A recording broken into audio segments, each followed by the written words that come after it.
as I say, we're going to start with the naan bread, and what we're going to do first, we want our milk to be sort of tepid warm. So I would suggest maybe you put it, you can heat it in a pot, but I'm going to put mine in the microwave for about like 15 seconds, I think, because I've only got a fairly small amount. We don't want to put too much in because the water wants to be about between 100 and 120 degrees. Any more than that, it'll kill the yeast, all right? But by warming it up, it helps the yeast to activate. So if you just do that, pop it in and do the 15 seconds, and that should be enough, all right? Little apology, I just double checked my notes here. In the instructions, I'm saying add a teaspoon of sugar, then another teaspoon of sugar. It should be half a teaspoon split in half, all right? Oh, that's perfect. Mine's just like lukewarm to the touch, all right? And that's what you want. So what you're going to do now with that is take your teaspoon of yeast, put that into that, and then about half of your sugar, all right? Make sure I've got sugar here and not. No, this is the sugar. About half of your sugar like that, all right? What this does, the sugar helps to, it gives something for the yeast to eat, which makes it bubble. So it helps, in other words, it helps to activate the yeast, all right? So give it a little stir. It won't dissolve, so don't worry about it. Just give it a little stir around, and then make sure you scrape the little particles of the yeast off, because you want them all to get in there. And we want this to kind of, it's going to get a couple of bubbles on the top, all right, just a couple. So let's just look at the recipe, and I'll go through how we're actually doing this. So this not only has yeast in it, it has some baking powder as well, which is relatively unusual. This will help the naans to pop up when we bake them in the oven, all right? So we've done step one, mix those all together. We're going to let those sit. And then we're going to combine our flour, our baking powder, and our salt. Now, if you have an electric mixer, I would suggest you use that. Otherwise, you're going to mix this by hand. If you're mixing it by hand, I want you to put the rest of your sugar, the salt and the baking powder and the rest of the sugar into your bowl with your flour. All right. And you're going to make a well in the middle, and you'll add the liquid ingredients to it. All right. That's always when you use, if you're using by hand, you always want to do that, is to make a well in the middle like this. And then you pour your liquid ingredients in and slowly incorporate them. And then you're going to have to knead it for a little while once we get it together. If you do have a mixer,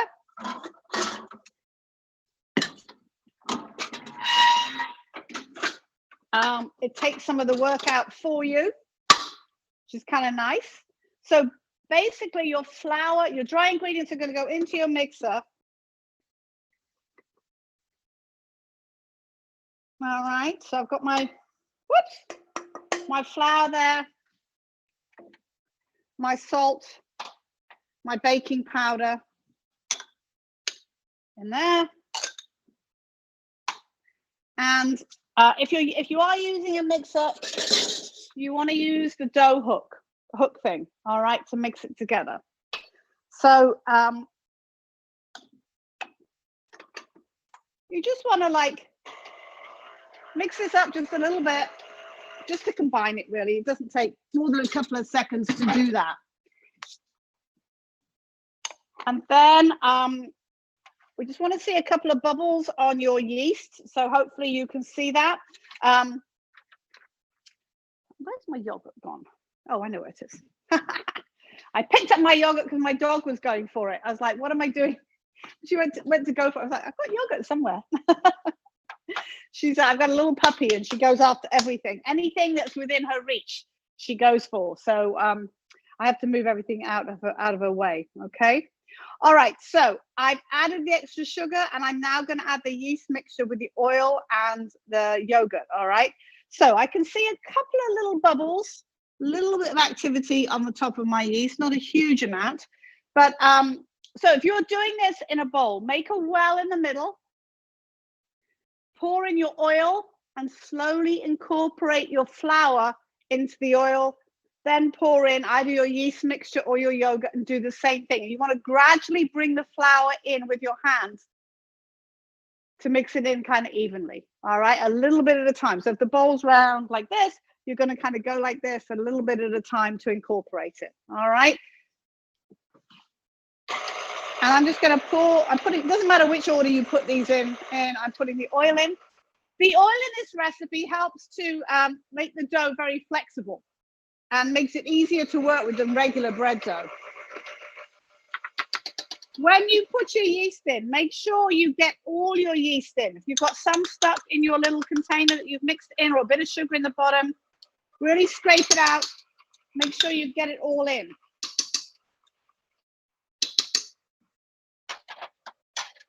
And then put it on medium, and then I'm going to add my yogurt next, okay? I'm going to turn it off to add my yogurt because I don't want to shoot it all over the place. The yogurt also gives it a much different consistency to like a bread dough or anything. It's, as I say, much easier to roll out than a bread dough, pizza dough, or whatever.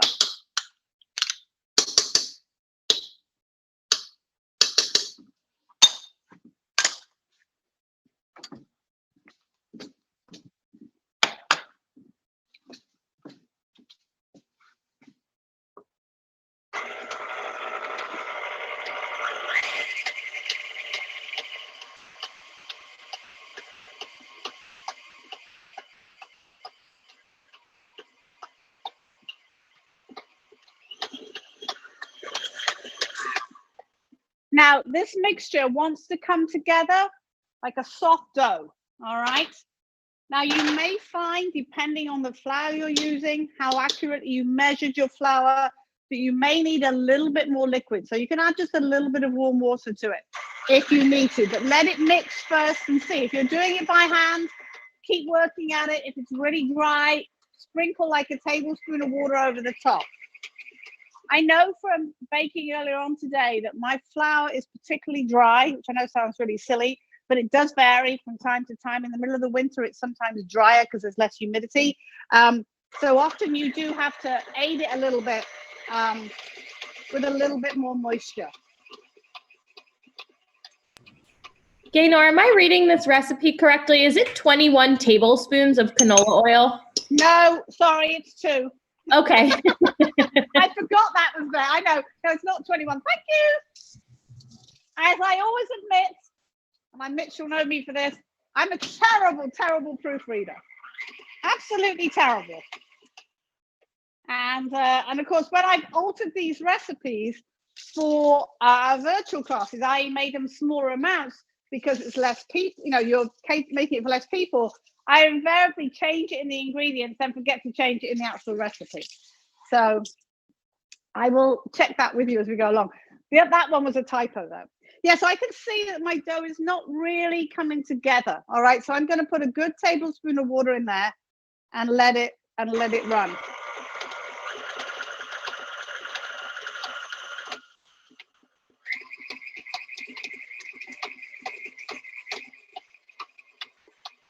And when you're doing it by hand, you may definitely need more water because usually the water doesn't incorporate as easily when you're doing it by hand as it does when you're doing it in a machine, okay?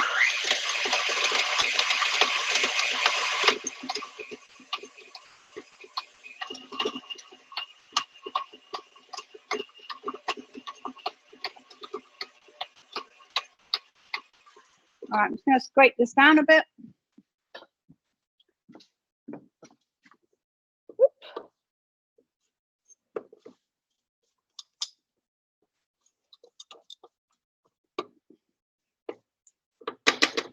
Yeah, I've added quite a bit more water to mine actually because it definitely was. But as I say, I did notice that today. I have a new 50-pound bag of flour that I got last week at Restaurant Depot, and it does seem to be fairly dry at the moment. But in 2 weeks' time, it could change.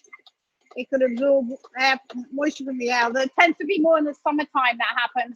The dough gets more moist in the summer. The flour gets more moist in the summertime than it does in the winter because of the humidity in the air. All right, let me check. Okay, I think I'm good. So I'll show you what it's going to look like. We're going to bring mine together a little bit, but I'll show you what we're looking for. All right. Now, as I say, if you're doing this by hand, you'll be going like this, and it's going to take you a bit longer. Now, if you've done it in the machine, we really don't need to knead it that much. I'm just picking up a few of the bits in the bottom. There we go. You see my dough it's soft. I can press it, but it's not sticking to my fingers. So I'm going to give it a little bit of a knead. So when you knead, push it onto your workstation and push it away from you and pull it back.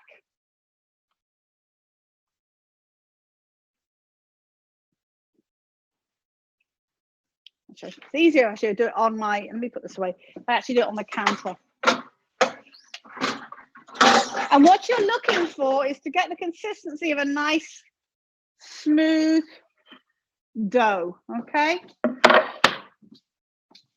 Yeah, I don't like kneading on chopping boards. So I've got the overhead there. If you see the overhead as well, you can see what I'm doing. I'm just pressing it together. Oh, there's a little bit left in the bottom I missed. And I'm just making what was not a very smooth dough into a soft dough. Take out all your aggressions of the day about whatever you like on your dough, okay? And it should feel nice and smooth. Now also what's happening here, this is activating your yeast. And it's also creating gluten strands, which all aid in the rising process, which we would need for naan, even though it's a fairly flat bread, but it does bubble up as it bakes in the oven on the surface.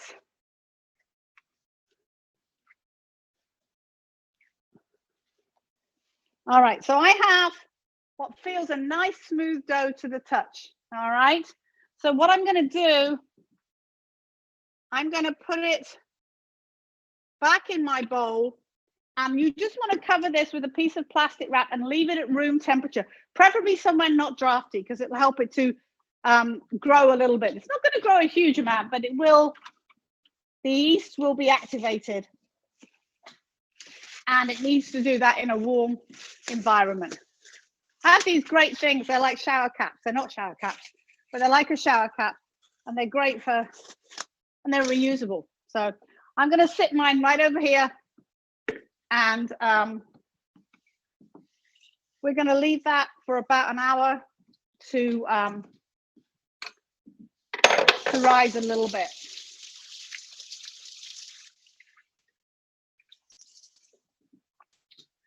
So how's everybody doing? We okay? Those of you doing it by hand, have you managed to get a fairly smooth dough? Yeah, I think we're probably 2 minutes behind here, Sven. Okay, I'm going to wait. That's what I thought. I mean, I know when you're doing I'm going to finish my tea. Okay. Thanks. I just wanted to get that done and out of the way, because it is, you know, if it doesn't rise, it doesn't really work properly. So it works much better if we allow it to rise long enough.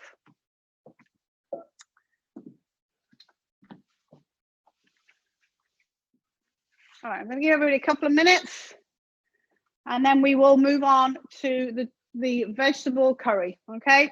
We're going to do this next because we can make it, turn it off, and reheat it easily without any detriment to the dish, okay? So that's why we're going to do that one next, okay?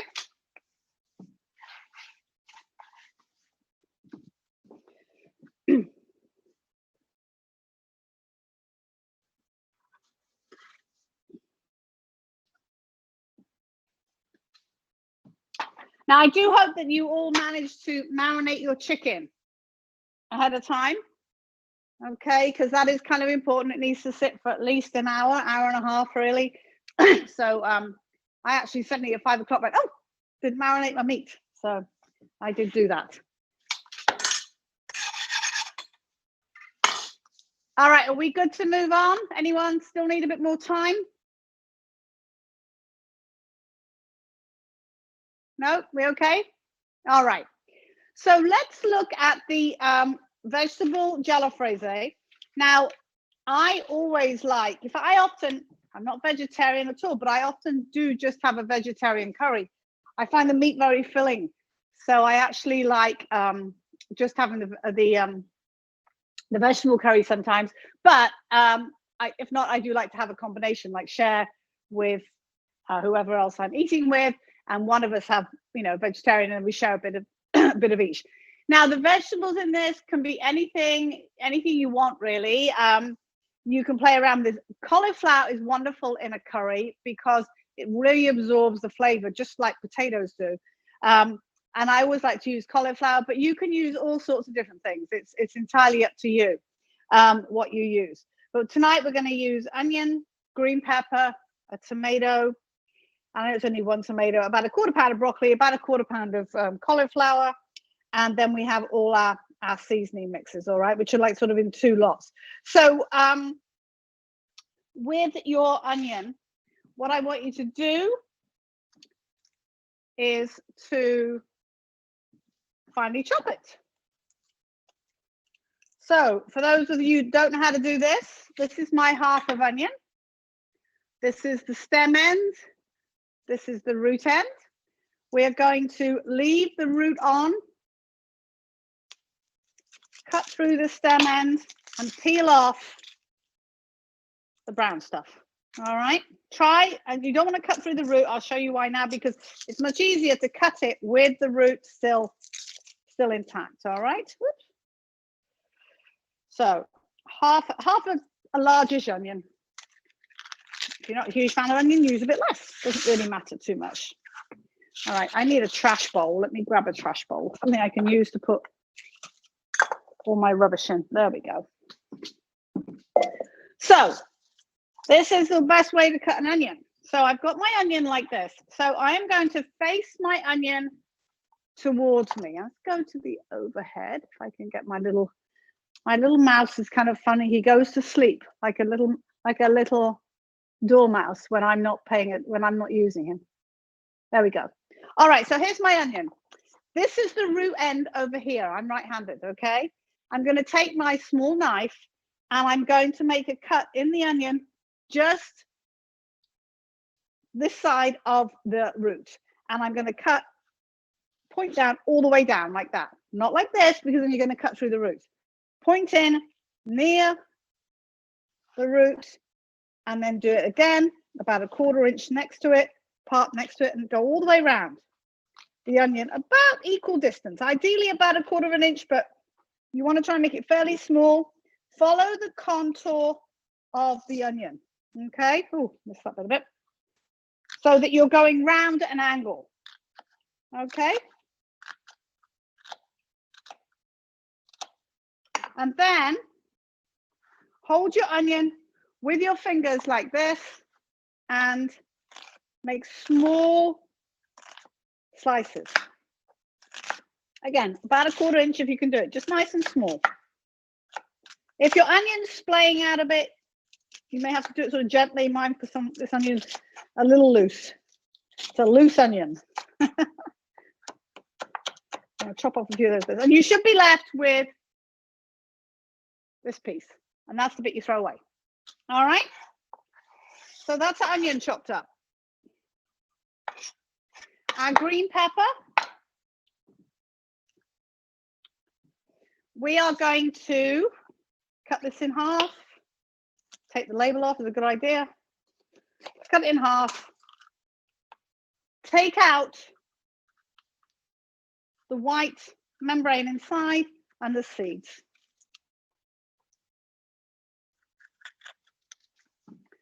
And what we're going to do with this, we're going to slice this and then dice it. Not as small as the onion, but we're going to dice it into smallish pieces. So usually easiest to cut it from the inside out, about, I don't know, 1/2 inch thick, something like that. It doesn't have to be as small as the onion. It's easier from the inside out because it's not waxy on the inside. And then take a few of these pieces and I'm going to cut these in about inch cubes like that. All right, so do the whole pepper. Oh, got a few seeds in there.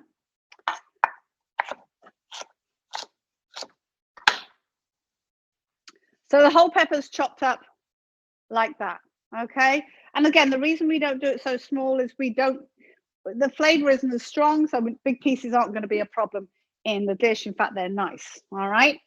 So for the tomato, now again, we're going to roughly chop the tomato as well, a bit like the pepper. So you can do this. I'm just going to do slices. I'm going to do maybe 3 slices like this. And then I'm going to cut this in 3. And then turn that round and cut that sort of in thirds as well. Again, little chunks. I'm probably doing, I don't know, 1/2, 3/4 of an inch, something like that.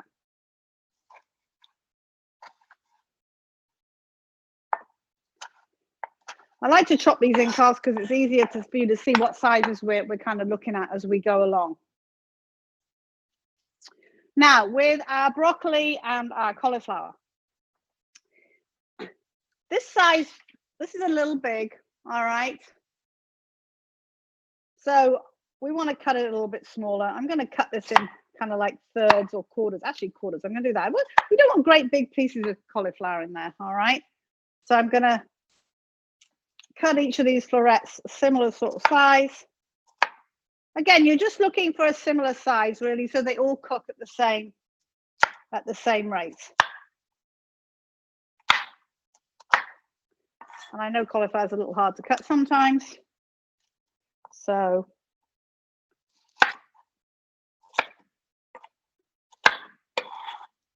and we're going to do the same with the broccoli. All right. So the broccoli, you want to trim the stems a bit.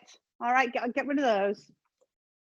And then cut these in smaller pieces. I think we'll do a bit more broccoli. I might grab a bit more out of the fridge. Just, I don't think I was a bit stingy on the amount of broccoli I got there.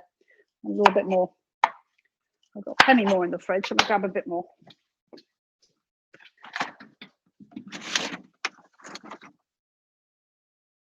I want about the same amount as my cauliflower, so this should be good. So really important to have all this stuff cut up before you start, because then you can concentrate on the cooking part. All right. If you start your onions and then you start chopping your other vegetables, your onions are going to burn while you're concentrating on your other vegetables. All right. So hopefully you have your other ingredients measured out. I have all of mine measured out right here. So you want a sort of a medium to medium large skillet. I'm going to use this one. And I'm going to cook it all in there. So I'm going to add a little, I say water, do it in the pan, but I'm going to do it in here. I'm going to add a bit of water. So we want to pot with some water first, just to refresh our broccoli and cauliflower. So water in your saucepan, bring it to a boil.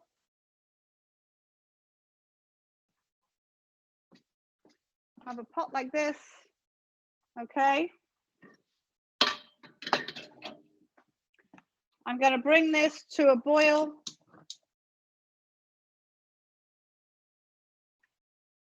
And to that, I'm going to add my turmeric. That's the first, the turmeric, the salt, and the cumin. That's the 3 ingredients underneath the cauliflower. All right. So we have 1/2 teaspoon of salt, 1/2 teaspoon of turmeric, 1/2 teaspoon of cumin powder. So basically what we're doing is we're blanching the vegetables, the cauliflower and the broccoli. We're blanching those before we saute them. Okay. So let's get back to her. So go back to me. There we go. Yeah. So we want to let this come to a boil, and then we're going to throw those veggies in and just cook them till they're slightly softened. So for probably about 3 minutes. Okay, something like that.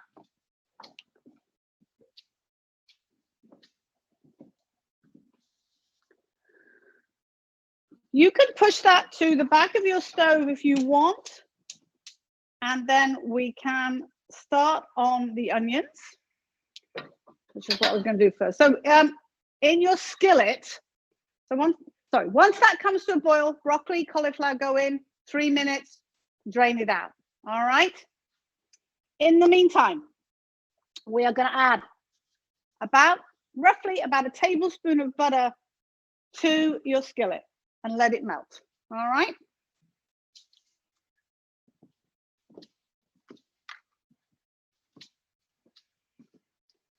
The beauty of doing this is that the broccoli and the cauliflower are slightly softened, so that when we put them in with the other vegetables, they don't get burnt while we're trying to cook them, you know, to soften them up.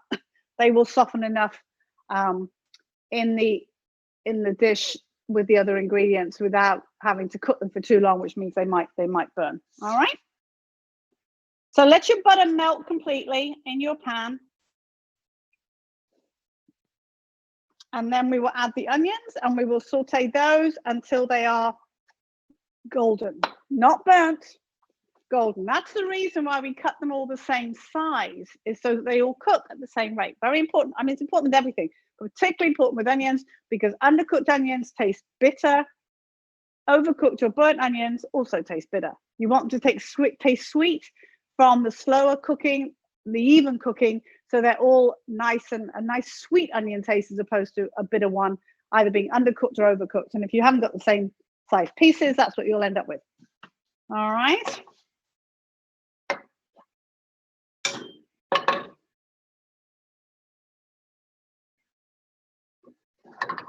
Now also that turmeric in our water. Oh, by the way, I have some fresh turmeric here that I picked up the other day. Look, you've seen this, guys? This is what it looks like. I'll cut the end off. It's that lovely orange color inside. And you can get it quite often now. I think I got it at Fresh Thyme, actually. All right, my butter has melted. So medium-low heat. Put your onions in. And we're going to cook those until they're lightly golden.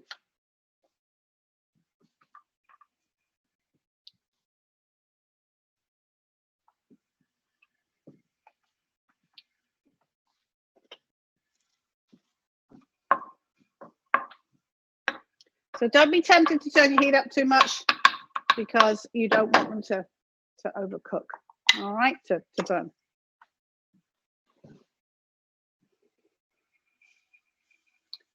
So my water at the back is almost at a simmer, but I do want it at a good boil before I put my vegetables in, all right?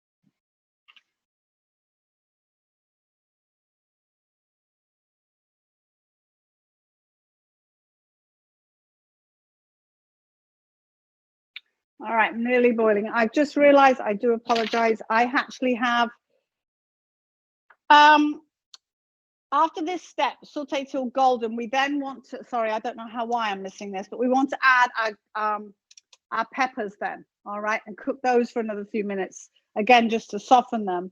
And then we put in the vegetables, the cauliflower and the broccoli, and then the tomatoes go in with the tomato puree at the end. I apologize for that.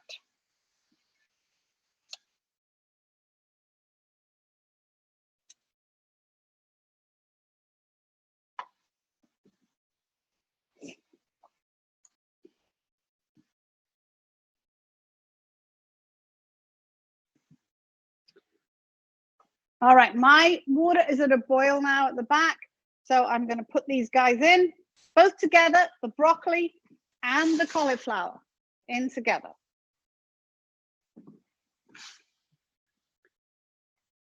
– 3 minutes. I'm going to put my timer on.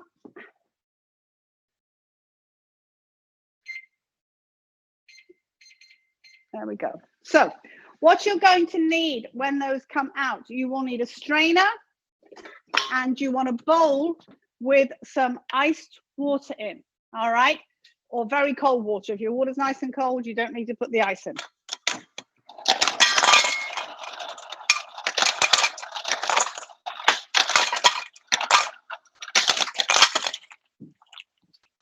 So what this is going to do, this is going to stop the cooking of the broccoli and the cauliflower when it comes out. We're going to drain it, put it in the ice water, and it will get cold, and that stops it from continuing to cook, which it would do if we didn't do that, and there you may end up with it being a little bit soft.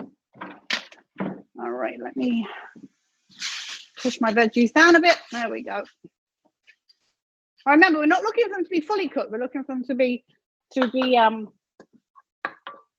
partly cooked, par cooked or blanched.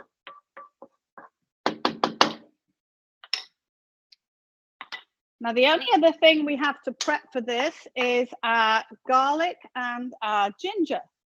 So while this is cooking, you can do that. Peel your fresh ginger, and you can mash these up together, and then take your clove of garlic and get it out of the skin. Whoops. Skin doesn't want to come off today. There we go. And you can mince these both together. Best way to mince these, make a few little cuts like that, and then put the flat of your hand on the front of the knife and rotate the back of the knife backwards and forwards to get it really, really, really nice and small. We don't want big lumps of ginger in there or garlic, although I'd rather have lumps of garlic than ginger, I must admit. So backwards and forwards like that, so it's nice and small. Okay.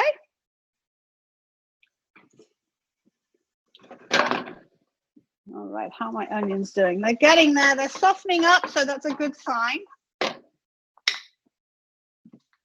And I'm almost at 3 minutes for my my vegetables. So I'm going to drain them and immediately put the drained vegetables in that ice water, okay?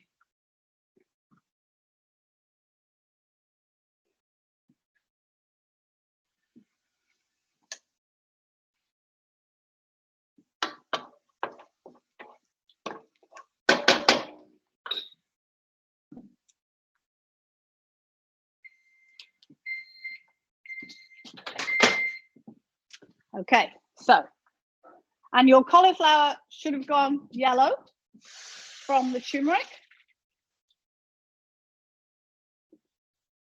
And the flavor of it has gone into your broccoli as well. So there's my veggies, and I'm going to pop them in the ice water, leave them in there just to get cold. Once they're cold, I'm going to drain them out again, and they'll be ready for us to use and put into the curry.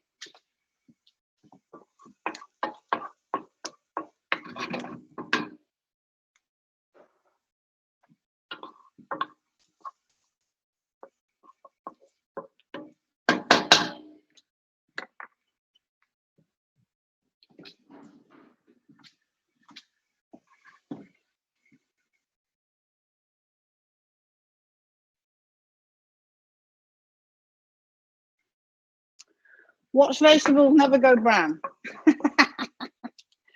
I'll turn my heat up a tiny bit. Yeah, they are starting to. They're just starting to go brown on the bottom. Yeah, I apologize. I don't know why I haven't got the peppers on there. I'm going to adjust this while I'm talking. When did the peppers go in, Gaynor? They're going to go in a minute. Right after these go golden, we're going to add the peppers, and then the tomatoes will go in with the tomato puree at the end. If I said add tomato paste, I meant tomatoes and tomato paste and spices. So, all right, so you just want a little bit of color on your onions, just a little bit of golden color. I've got enough on mine; they're nice and soft. So I'm going to throw my peppers in and allow those to cook for 2 to 3 minutes to soften them up.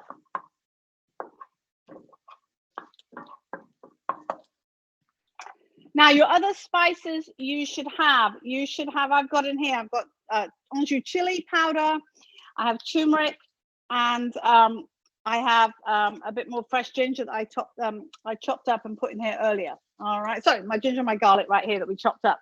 And then I have my little bit of vinegar, 1.5 tablespoons of vinegar, and my tomato puree. And I know we're making small amounts here, so it seems like ridiculously small amounts, but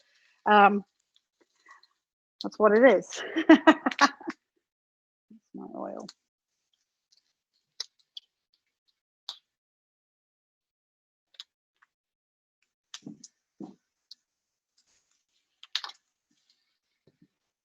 So my butter, and if you haven't added your oil already with the butter, I'm not sure if I said that or not, but oil and butter, you can add the oil now as well.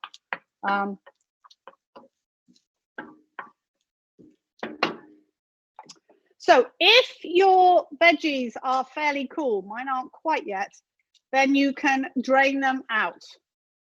Actually, they're fine, they're good now. And we're going to pat these dry with some paper towel.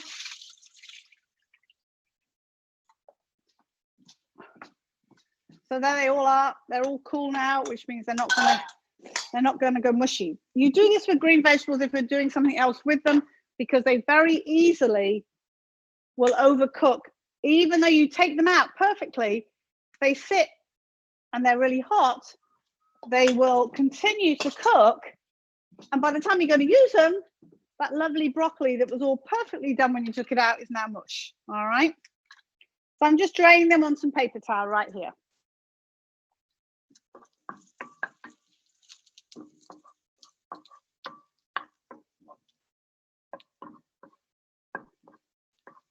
A little bit of softness in my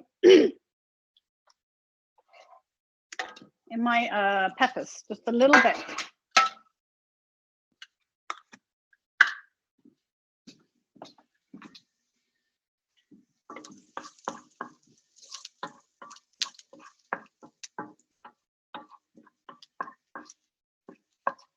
All right, I think that's good because they will continue to soften as we put our veggies in. So we're going to put our broccoli.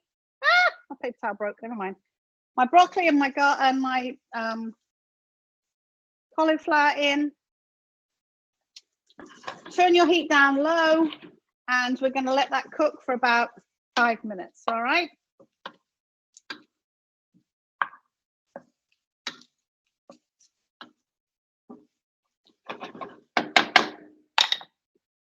Five minutes, and then all of this will go in. I'm going to put this stuff in a bowl, and I can move this.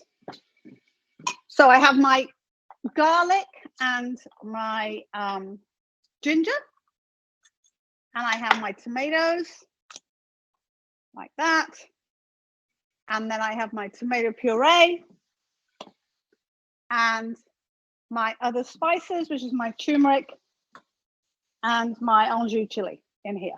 Okay.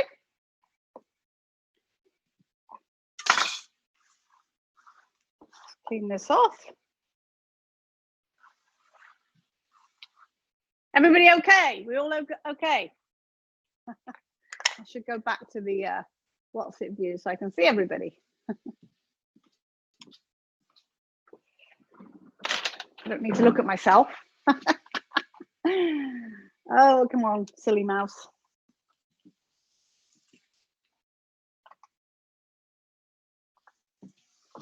So move your veggies around a bit. They cook nice and evenly.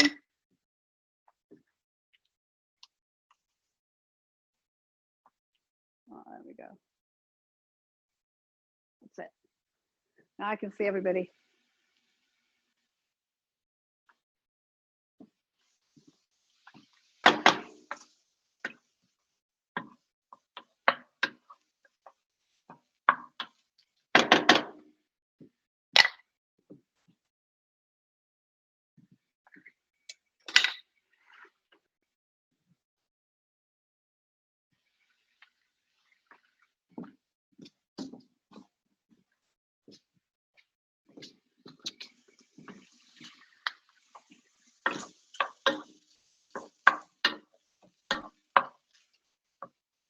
All right, while we have this little pause, what I'd like you to do, just so we don't forget, is put your oven on for 500 degrees, all right? Because that's where we're going to cook the naan. I know it's going to be in a little while, but it takes a while to heat up. So I want to make sure that you've got it preheated when we get to that point, and we might forget. So I thought we should do it now. Now, the amount of spices in these dishes is sort of middle ground. You can add more, or if you don't like them that hot, you can add less. But as I say, I usually do this, decide how it is, and then add a bit more spice, maybe a bit more chili powder or something at the end if I want it a little hotter. Indian food does not have to be hot. Spicy doesn't have to mean hot. It could just mean interesting, and you have it at the heat that you like. And that's why when you go to an Indian restaurant, they say, what number heat do you want it? Do you want it a 1 or do you want it a 10? You know, and you can get it to your specifications. Okay.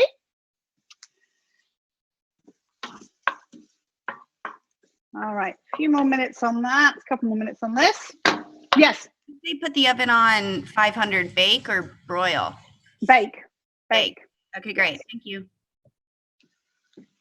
Okay, so let's add our other ingredients now. All right, so that's garlic, ginger, tomatoes, that little bit of vinegar, white vinegar, turmeric and chili powder, which again you can add more of, and our tomato puree.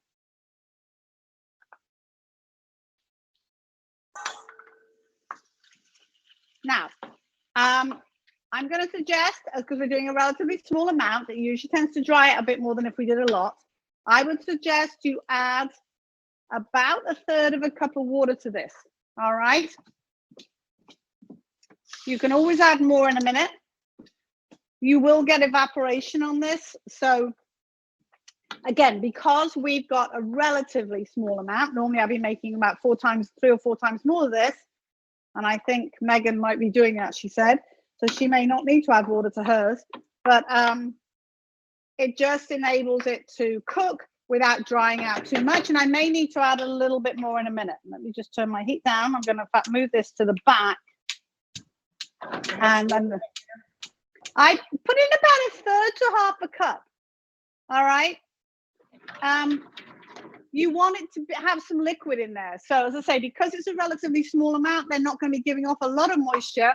So we want to let that cook until everything is nice and soft. And again, by all means, add a bit more water if it gets a little dry. I've got a little bit more tomato paste in here, so I'm going to add a little bit more water to mine, because you want a sauce with it. All right, you want some sauce. So we want to leave that on there until our veggies are all soft. So just use a knife. Once they get soft, you can, when your peppers are soft and your tomatoes are cooked, you can take it off. I've just put it on a really low heat, so I don't, or if I do forget about it, it's not going to be a problem. All right.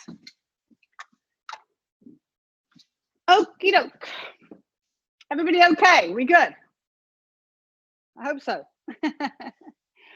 All right, so next we are going to move on to the samosas. All right, so hopefully you guys did all cook your potatoes, and they were cut in little squares. I've got mine here in fairly small little pieces because they're going to go into our samosa dough. All right, so they want to be small. Okay, so we have samosas. We have yogurt and flour and butter for our dough. We have peas.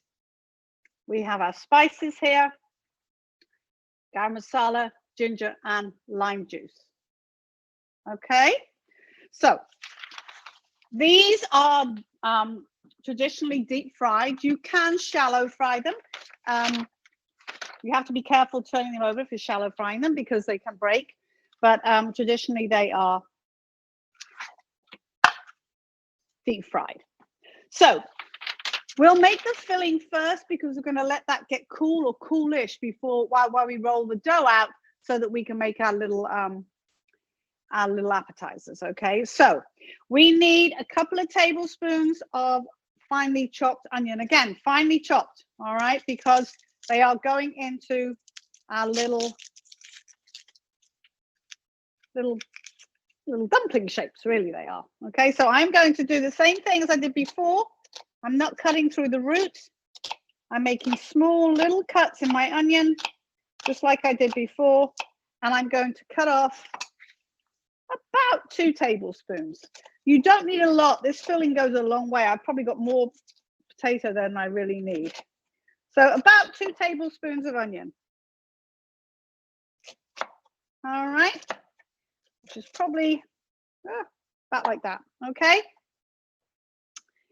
And I have my peas here, and I obviously have my cooked potatoes. So in a smallish pot, she says, this will do. You want to melt a little bit of butter. So about a tablespoon of butter, roughly, okay?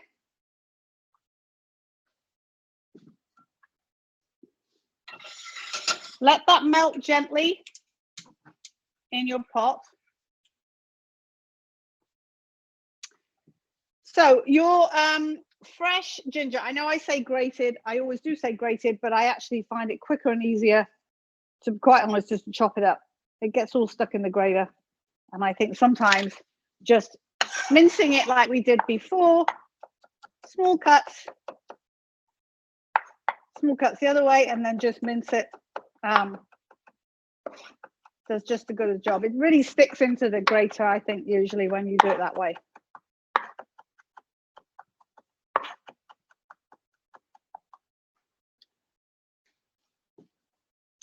Once your butter is melted, we are going to cook our onions again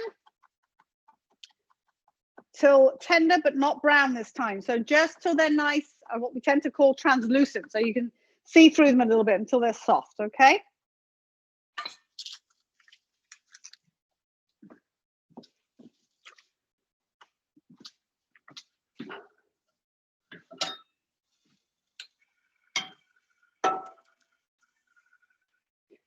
Down here is probably a little bit big. I should have used the other one, really. All right, so my onions are going to go in. The nice thing about this filling, if you have more filling left over, you can just eat it. I usually end up eating the leftovers with a spoon.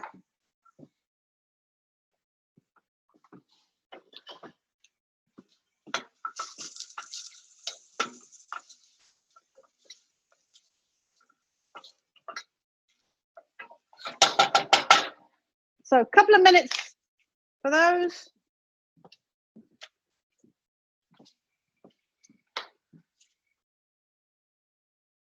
Did everybody manage to get garam masala? Because it tends to be a little hard to get garam masala.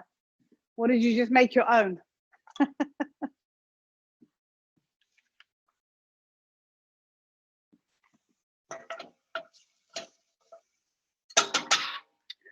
So We got it, Grandma. you got, oh good, good. Where did you get it? The grocery store. It's a McCormick gourmet, so it costs like $7. Oh yeah, I know. It does. It's not cheap. So just let those soften up. Keep an eye on them. Don't let them burn. All right, we don't want them to burn.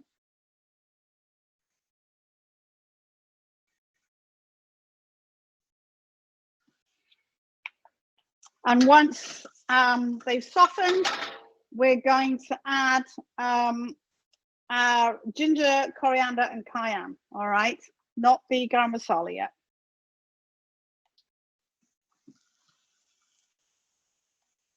If you cut them nice and small, they should cook pretty quickly.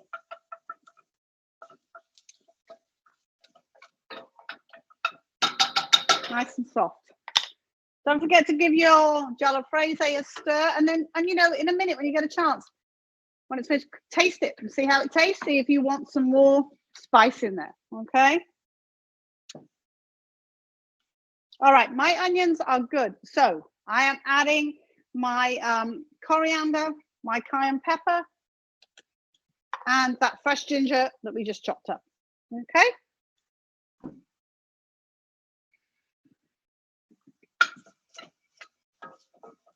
Ooh, don't get too close to that.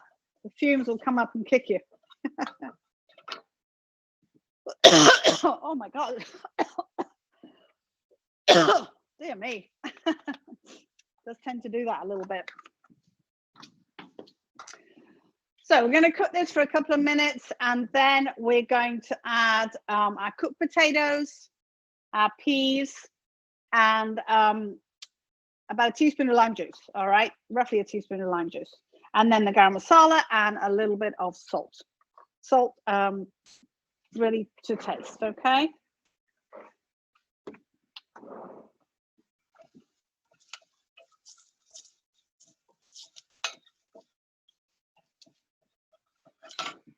All right, so potatoes in, peas in, garam masala, and about a teaspoon of lime juice. I'm just going to guess. Oh, there we go. And then a little bit of salt, maybe like a quarter teaspoon of salt.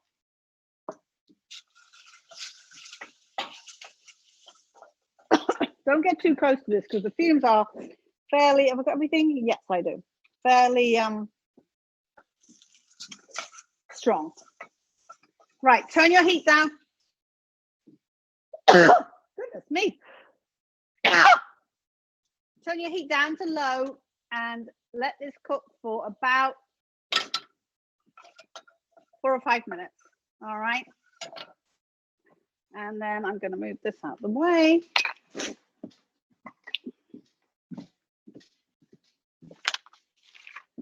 And while that is cooking, I'm going to taste my jalapeno, see how it is.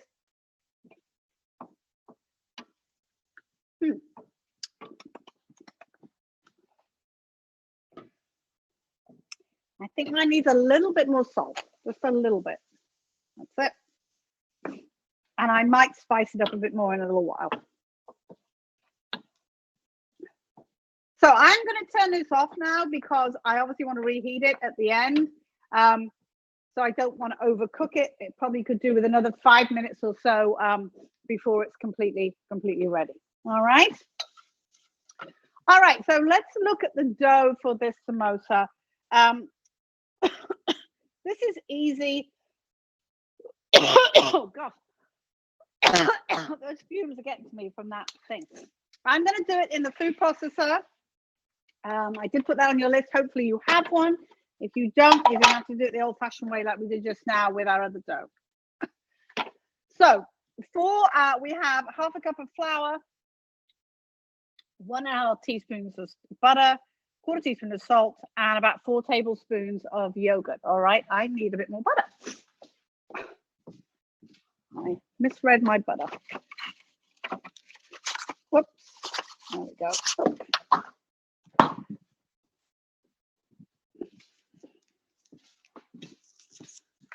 All right, so how we're going to do this, all right, we are going to put the flour and the salt in our food processor bowl, pulse it to combine, cut the butter into small pieces, add it to the food processor, let it all mix up. So it's not very much, obviously it's only 1.5 teaspoons, so it's not going to take very long. But cut your butter in little tiny pieces, all right? Little teeny pieces like that, okay? So my flour's going in. I need to measure my salt because I didn't do that. About a quarter teaspoon of salt in there. I always just like to pulse it to combine, to get the mixture mixed together. All right, doesn't really do much more than that. So I have that now. I want you to take your butter. Now, if you're doing this by hand, you're going to put the flour in the bowl. You're going to take those tiny pieces of butter and you're going to rub them in to the flour till it's like fine breadcrumbs. All right, you do it like this. Pick it up, go like this, go like this with the flour. If you do it in the food processor, throw the butter in and pulse it a few times for about 2 or 3 seconds each.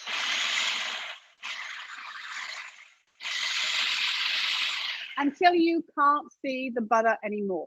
All right, so take a look, and you shouldn't really be able to see any pieces of butter. All right, then add your yogurt. Now it's up to you. You can add 3 tablespoons first, or you can add all 4. I am going to add all 4 because I know my my flour is quite dry, but you may want to do 3 first because we want to have a nice workable dough. We don't want it to be super sticky. But as I say, as I know my flour is particularly dry at the moment, I know I'm going to need at least those 4 tablespoons, and I may even need a little bit more. Again, pulse it. And it should come together. Yep, I'm going to need a bit more, a little bit more yogurt. My flour is very, very dry. So I'm going to put a little bit more yogurt in mine.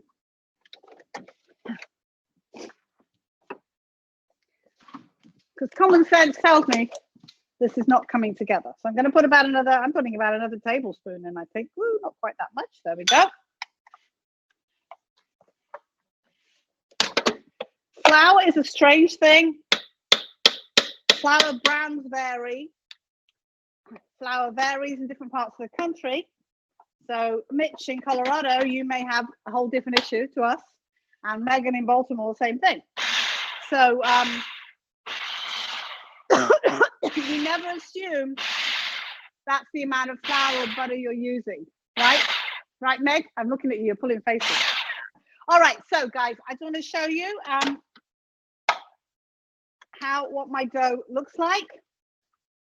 Can you see that? It's come together in one lump, all right? And that's what I want. I want it so it sticks together. It'll be a little damp to the touch, but if you can see here, I have a ball of dough in my hand.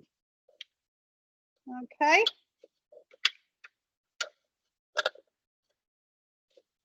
Right, perfect. All right, let me see how my little thing's gone out. There we go. All right, so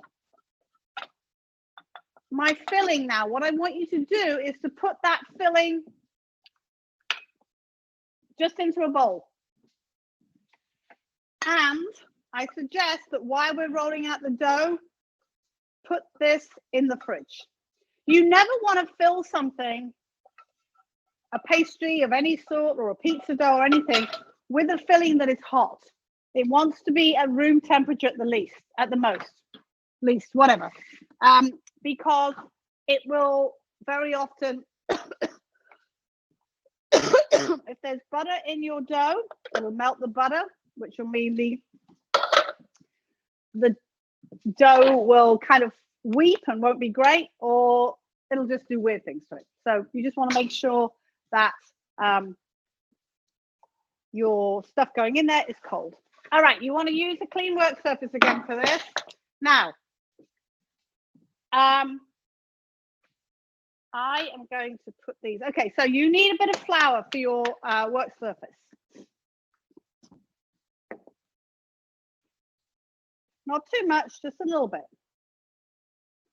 Okay, now we're going to divide this into about 6 or 7 pieces. All right, we're going to make like 6 or 7 of these. Okay. And I'm going to cut them in half. So about, let's see, so each half in about thirds. Ooh, not a very good third.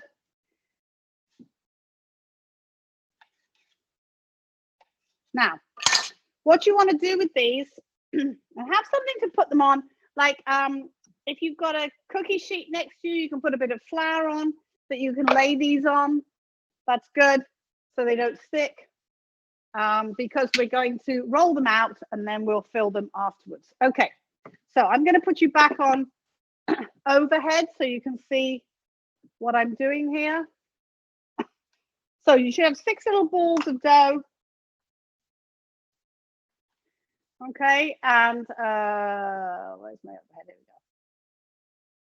All right, so you can see my little balls of dough. I'm rolling them into balls, and it really doesn't matter if they're not absolutely accurate. You're going to need a small fork or a fork of any sort. It doesn't have to be small. Okay, and then you will need something to roll out with. A rolling pin. You can use a wine bottle.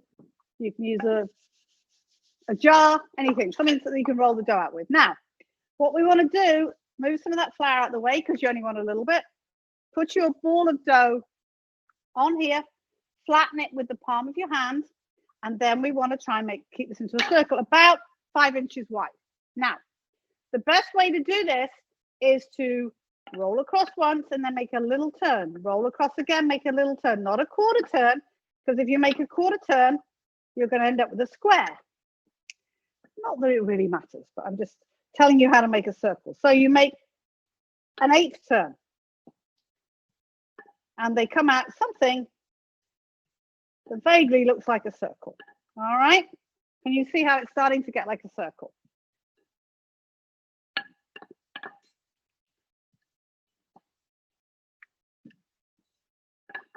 And the lifting and turning enables that. It also stops it sticking to your workstation.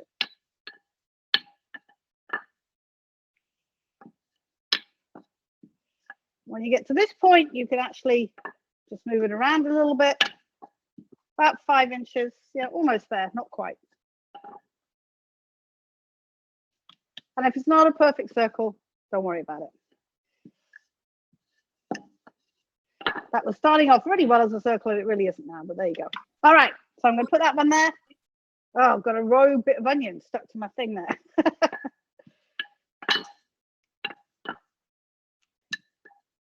Now we actually cut these circles in half. If it's starting to stick to your workstation, put a bit more flour. All right, and the same with your rolling pin. Keep your rolling pin from sticking.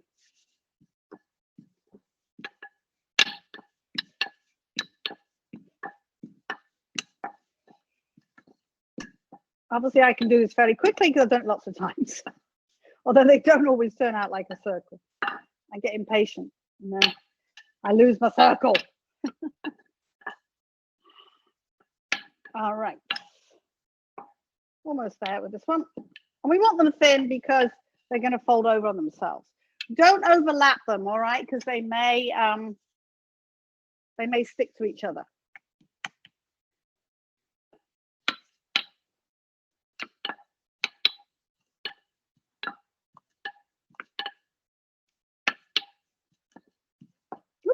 Okay, more flour on my rolling pin.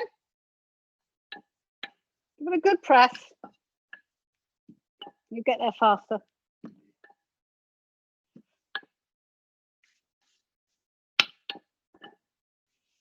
And just make sure you keep your workstation, that flour on there, because otherwise you're going to get in a real pickle with it, because it's going to stick like crazy and then you're going to end up with the weirdest shape imaginable.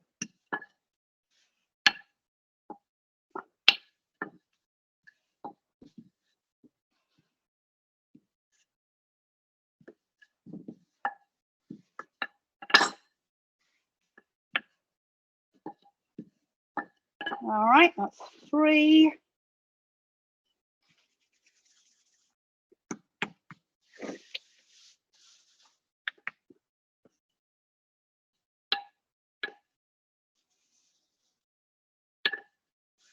A bit more flour, I think.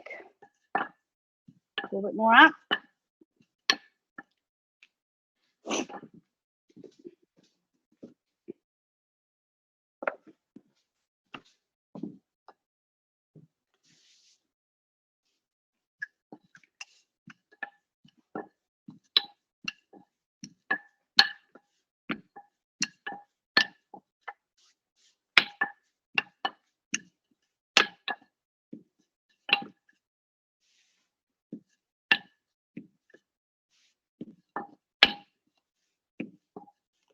How are we doing with the circles? We getting circles? I hope. Hope you guys are getting circles or something like a circle. It's not easy.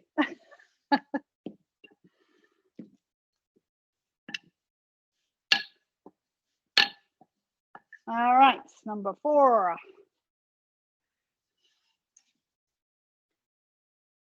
If you're fed up with doing these, just do as many as you want.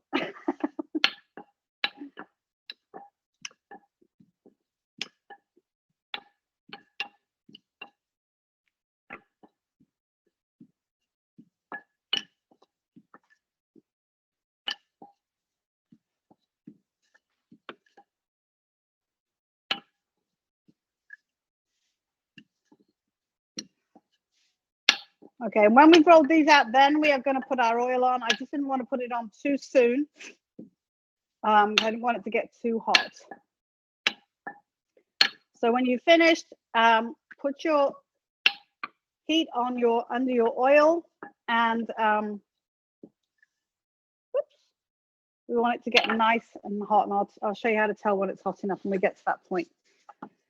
Say 375, but you're just going to take a little bit of dough and throw it in, and if it sizzles and fries, then you know it's done. Because bear in mind, our filling is fully cooked for these. So all we're doing here is we're just cooking the dough. All right, remember, all the filling is all cooked. So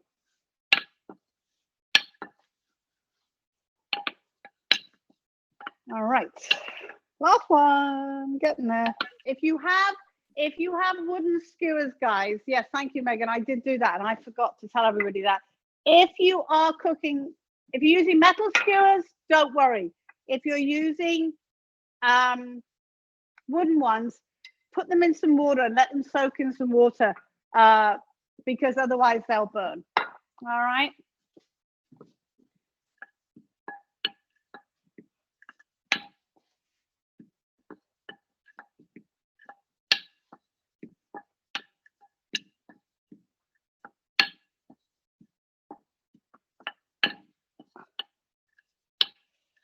All right. Okay, so I have these all measured out. I'm going to put my oil on. My light or single light. There we go. And let it get nice and hot. So what you're going to do with these, get your filling out of the fridge. Hopefully it's cool-ish. Yeah, cool-ish. Now the thing is,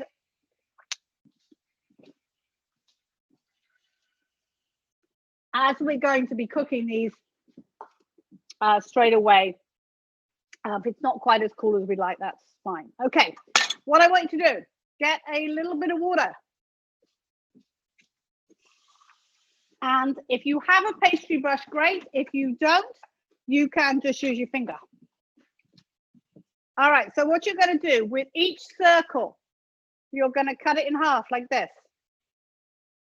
All right. So you have two halves. And then what you're going to do, you're going to put a little bit of your filling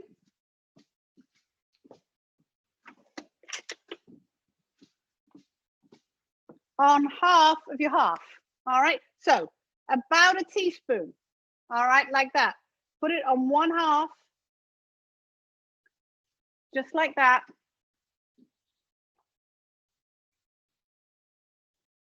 Okay, let me get back to this. So one half like that. Take a little tiny bit of water, brush it around the outer edge of your half circle. Fold it over, and then use the tines of the fork to seal it all around.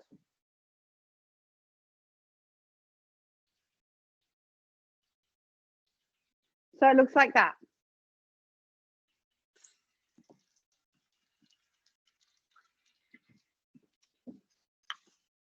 And continue doing that until you've used up all of your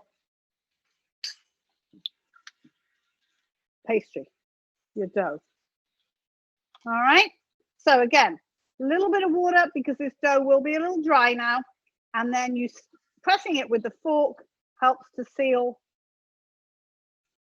the dough around. And you can put those to one side, make sure there's flour underneath so they don't stick to the table. This piece is a little smaller, so I'm going to add a little bit less with this one because this was a slightly smaller Don't be tempted to overfill them because they will burst open.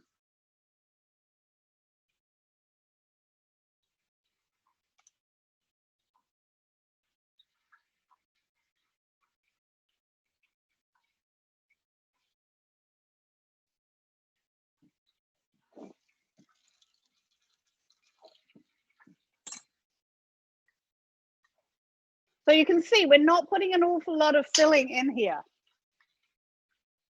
So that's why the filling goes a long way. You usually end up with a bit left over.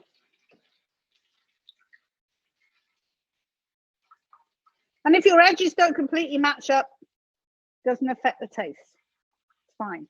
Just make sure you really pinch it so they close, okay?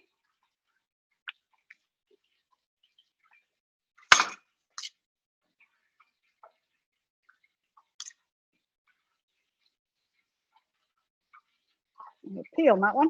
There we go.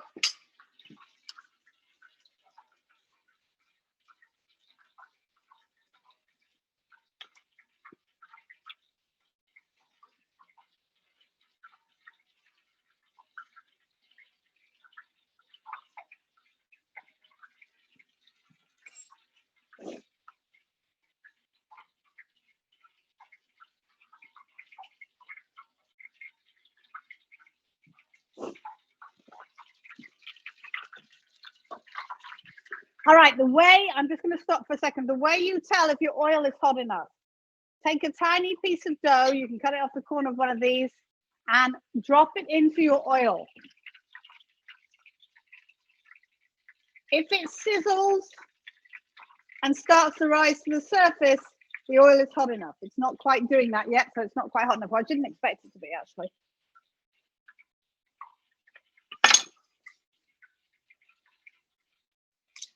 So again, we want these to cook fairly quickly because, as I say, all we're cooking is the pastry, the dough. All right, because all the filling is already cooked. All right.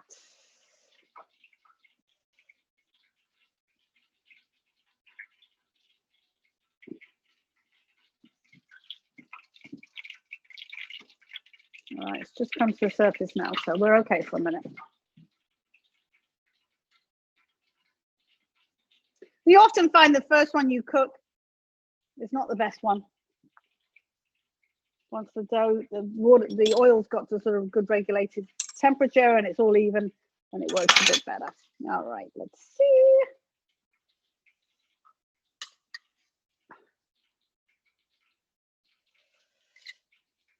You can see now why we cut our potatoes and everything so small, because otherwise it would poke through the dough. All right, and I still have stuff left over, which I usually end up having some left over, but that's okay. Rather that than have them all spewing out the side of my little things. All right, so over and over. There we go. So these, not the most, there we are. Ah, was a bit off kilter on that one.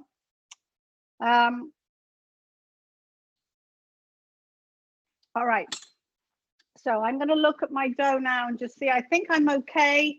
It looks pretty good. Now, don't cook too many at once. You will need a slotted spoon to get them out. And also what I suggest is that you take some paper towel, put them on that cookie sheet you were just using, and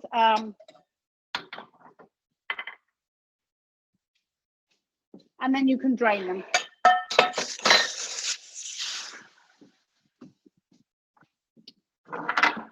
So I'm actually going to move mine a little closer to me onto this burner. Oh,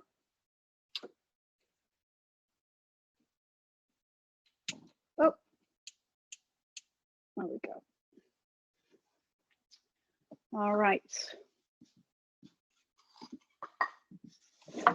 So you don't want to do too many at once. I'm just going to turn this around so you guys can watch mine cooking in here. All right. There's my oil. I'm going to put my first one in.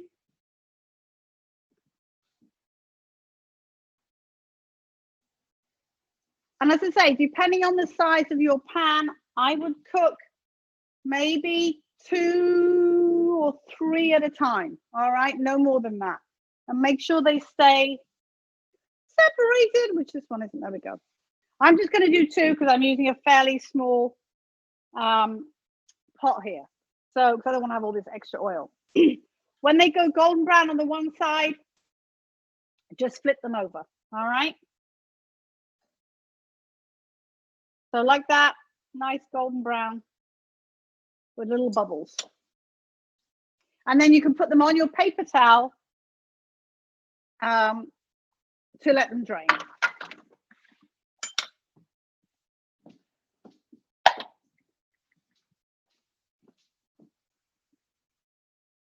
So they do not take too long. There we go. Nicely golden brown. And you may eat these straight away if you will let them get cool for a minute, but you can snack on them while we finish everything else up. I'm going to go for a third one. Make sure they don't stick together. Come on, don't stick. There we go. All right. They seem to join each other. They like to float towards each other. So can you see how lovely and golden these are? So that's what you're looking for.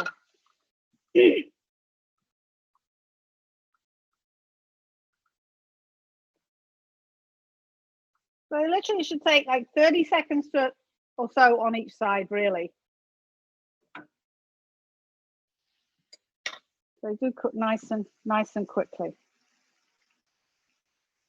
As we've got this big mess here right now, I think what we're going to do the naan next because we've got the flour all out.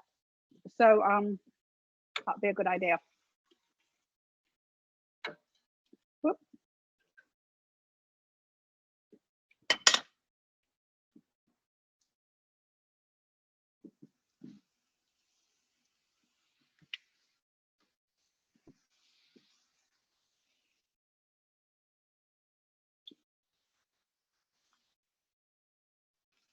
Just to make sure they tend to sort of rise up on each other first. Once they start, they're okay. Once they rise to the surface, they're okay. But they do tend to sort of, I've got a big air bubble on that one, which is fine.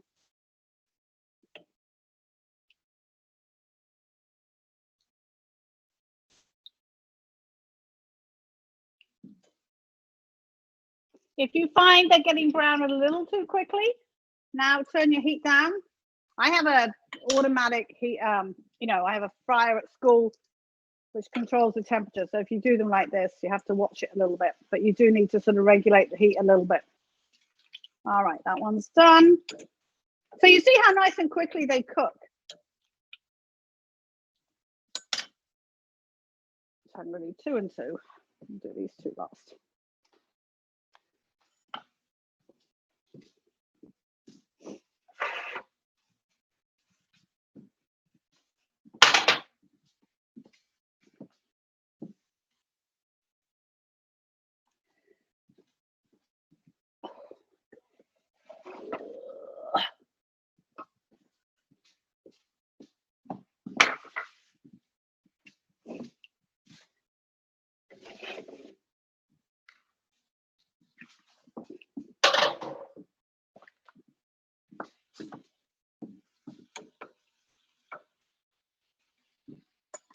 All right, so my last 2 here. I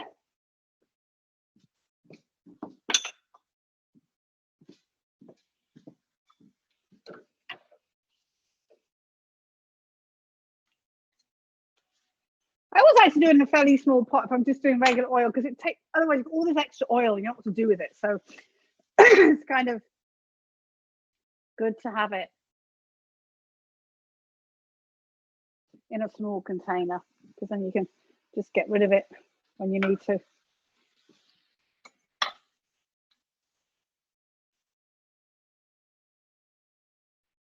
All right, so you will need more flour for your naan bread.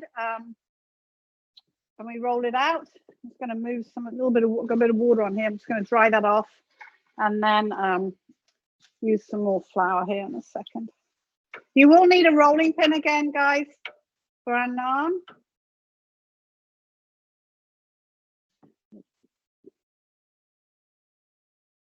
All right.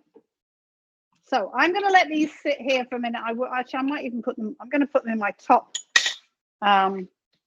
I'm going to put my oven on low and stick them in there to keep them warm.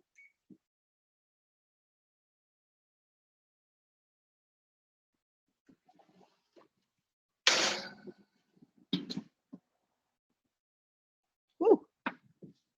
Okay, so our naan bread should have puffed up a little bit, not a huge amount, but a little bit. All right. So we need flour on your work surface. Now, what I want you to do, I want you to take 2 cookie sheets and I want you to put them in that hot oven. All right. I'm going to move one of my racks up a bit.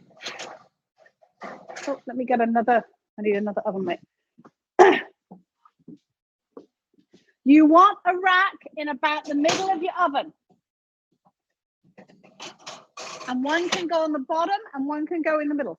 Put these in. They're going to preheat while we roll our naan out. This is important, all right?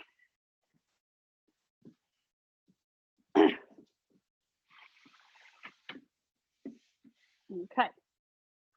All right. So with our naan dough, now you can do as many of these as you want. You can do as many sides you want. I'm going to leave this on this way so you can watch me doing it. Now, I am going to divide my dough, I think, into 3 pieces. I'm just going to do 3. All right. So, classic shape for naan bread. It's sort of like, I'll draw it on my thing. This sort of shape. Like that. Almost sort of, not really a teardrop, but kind of bigger at one end than the other. All right. Or just a rectangle shape like that. It's up to you. All right. So now remember, there is yeast in this dough. So this dough is a little harder to roll out, not as hard as bread dough, but it does, excuse me, it does tend to spring back. You want to roll each of these pieces. If you're doing 3, you want to roll it out till it's about, I'm doing actually back to front here, about 1/4 inch thick. All right. So I'm making mine the fat end towards you, just because that's the way it started to move. All right. These are very rustic. They're not meant to be beautiful, perfect shapes. Okay, I've got a little fat bit on the side here. So very odd shape, that one, but never mind. All right, like that. That's 1.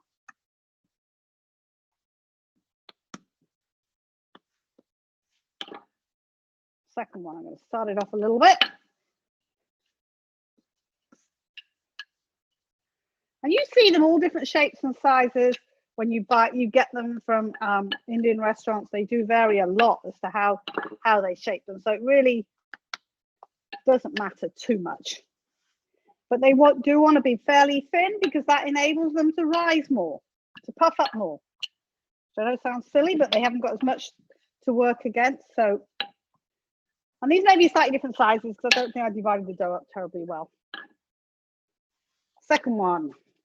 And then my last one, a bit more flour.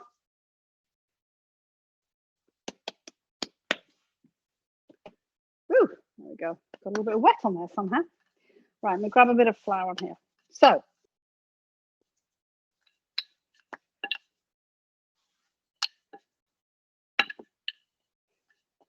and sometimes you hear of the stuffed naans, they put a hole in them down the side and stuff them with things.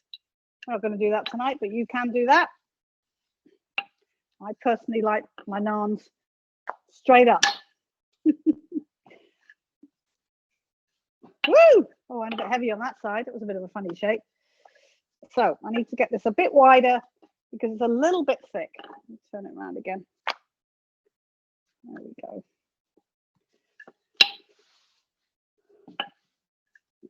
That is a funny shaped one, but who cares? Okay. So there are naan breads. We want to leave those cookie sheets in there for about another 5 minutes. All right.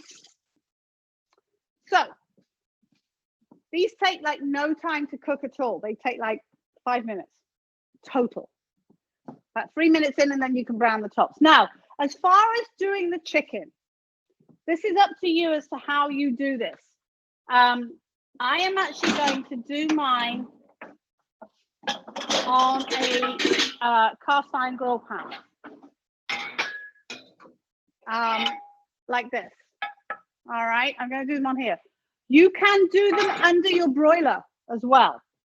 If you're going to do them under your broiler, you want to do it after our naan breads come out of the fridge, out of the oven, not the fridge. All right, so we will do those afterwards. But I just want to talk about what we're going to do with them and how we're going to put them together. Ooh. Okay, so let me go back to this one.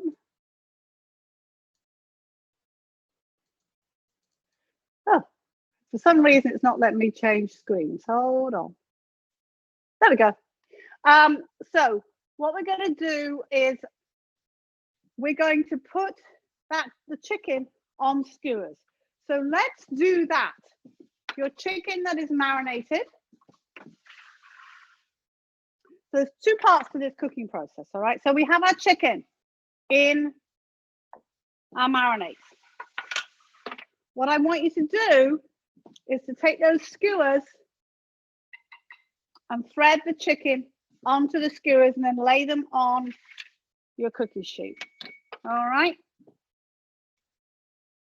So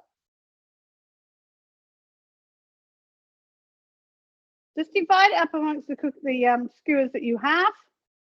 Maybe you want to leave a little gap between each piece, just a small gap. Maybe 5 or 6 pieces on, oops, didn't break properly. On each skewer. All right.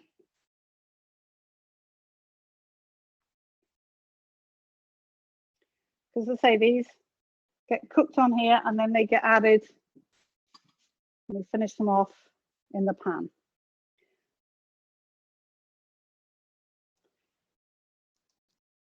Now, if you're going to do them on your broiler pan, what I suggest you do is take your broiler pan, put a piece of foil on it, and spray it with some pan or non-stick or oil or something like that, so that they don't stick.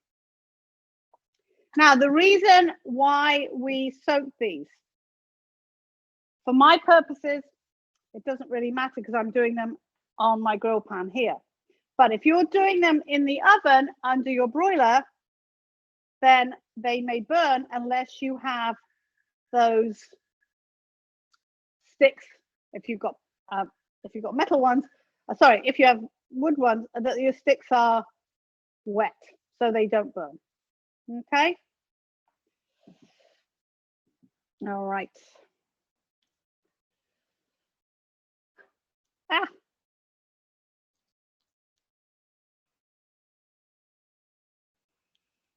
It's a lovely messy job, this.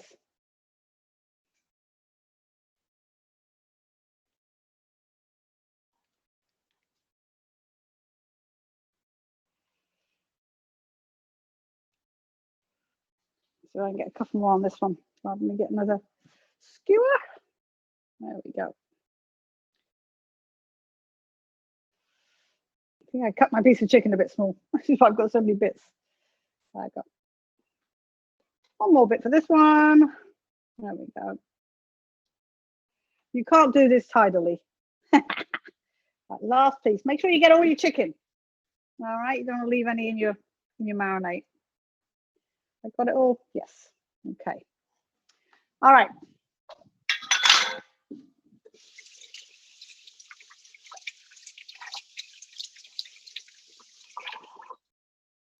Okay. I am going to preheat my broiler pan here. All right, because I'm going to use this grill pan. But you guys, if you're doing it under the broiler, just have your broiler pan ready, put foil on it, spray it, lay your chicken on it.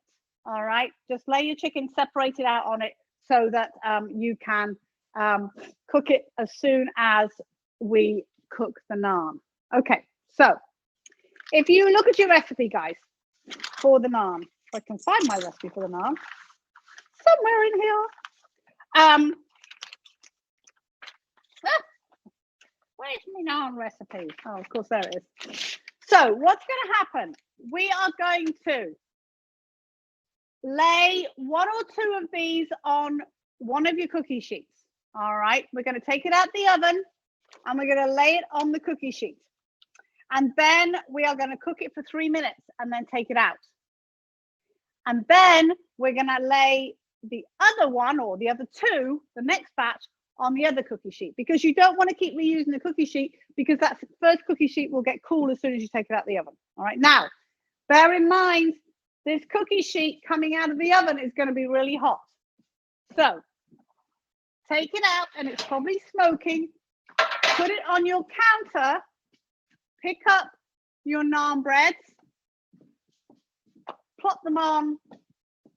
I'm going to plop a second one on, and then they go back into the oven for about 3 minutes. In there, I'm going to put my light on, and I'm going to put my timer on.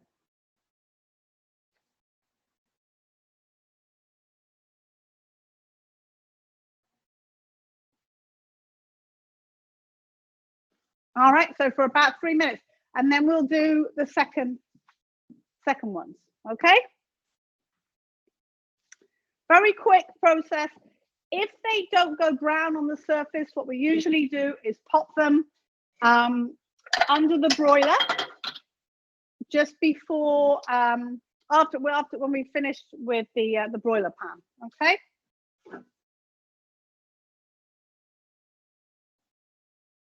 So I'm using this grill pan. I'm letting it get nice and hot. All right. And I'm going to put my chicken on in a second, but you will wait until your naan bread comes out. Okay. You might want to grab, if you have a cooling rack, you might want to grab a cooling rack to put your naan on. You don't have to, but you might want to do that. I'm just going to stick mine right here. And hopefully they'll puff up. Sometimes they puff up better than others.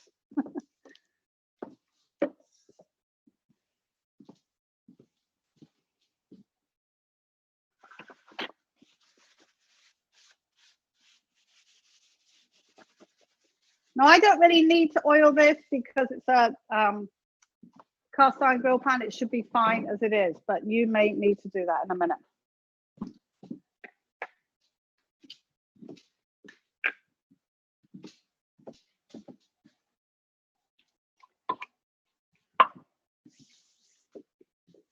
How are we doing for time? I have no idea. Oh, 10 past. We're okay. We're doing good. The other thing we can do is just give you lots and lots of things to do is let's boil some water for our rice, shall we? Why not? So,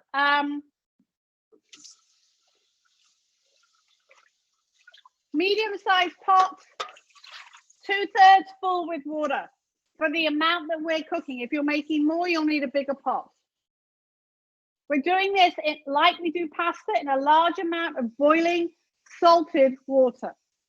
We let it come to a boil and then we add our rice, okay? None of this water absorption thing. We don't need that for what we're going to do with this, all right? So I've got a pot of water on, 2/3 full. When I can find my salt, I'm going to add about a teaspoon of salt, a good teaspoon of salt. It's a teaspoon per quart of water, all right? Okay, I think my naans have puffed, which is great. Oh, they look fabulous, darling. Absolutely fabulous. Better than ever before. I'm so thrilled. All right. Easily pleased, I am. Easily pleased. All right. Oh my gosh, they are amazing. Let me get my other mitt. All right, shush you. Another other mitt. Okay, gosh, that's the best I've seen mine happen in a long time. Look at that, guys. Woohoo! Beautifully risen and puffed. Okay. They will go down almost immediately. All right, take your other cookie sheet out of the oven and put your other 1 or 2 naans on it. Nice and hot. Close your oven up. I've just got one more and I'm going to throw it on there. One big one. Now, as you can see here, these do go down and I do want to brown them a bit in a minute. You don't have to, but they kind of look nice if they're just lightly browned, I think.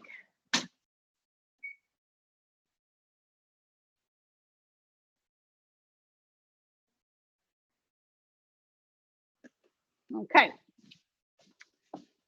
So hopefully you can see these, how they're all puffed up. They're lovely. And I am going to, I'm going to leave them on there because I'm going to put them under the broiler just to brown them a bit at the end. Okay. I am putting my chicken on here. I know you guys can't do it just yet, but you'll be able to do it in about 3 minutes. And I'm going to cook it and let it, and turn it over so it cooks nice and evenly, okay?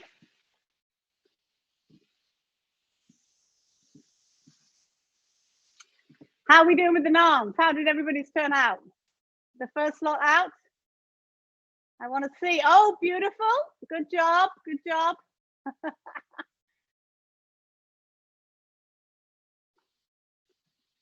I remember the first time I made these, I thought it was amazing. I thought, oh, that's so clever. My jalapeno I have here for this is enormous. I'm not going to use it all.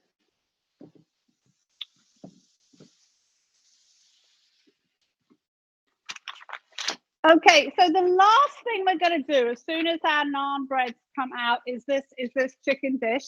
So you will brown your chicken on your prepared broiler pan, turning them over.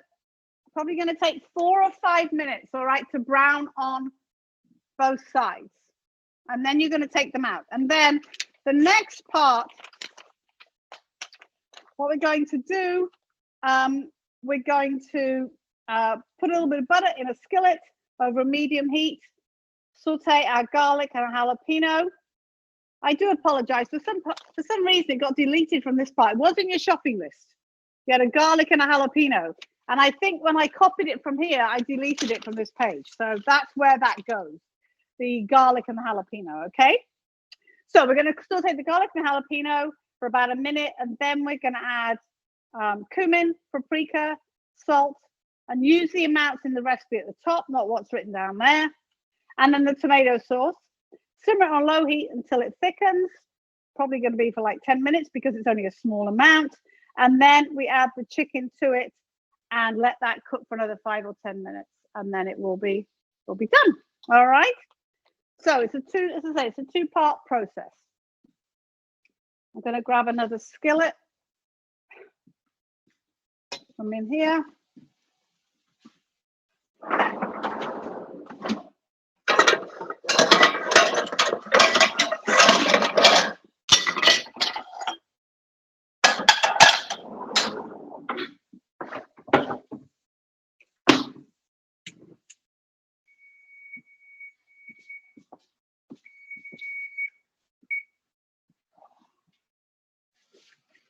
Oh, this guy's huge. See how big this one is? It's enormous. All right, so I am actually going to, so when yours come out, turn your broiler on. And you can then put your chicken in to cook, all right? I have put my broiler on. I am going to let this one's browned a little bit on the top, but I'm going to put it back in under the broiler pan and show you what they look like when they're brown. And you guys can do this a bit later on, all right?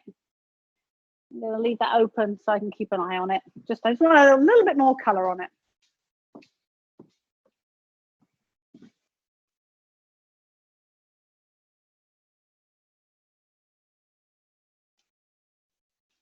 I'm turning my chicken like sort of thirds a little bit. I'm going to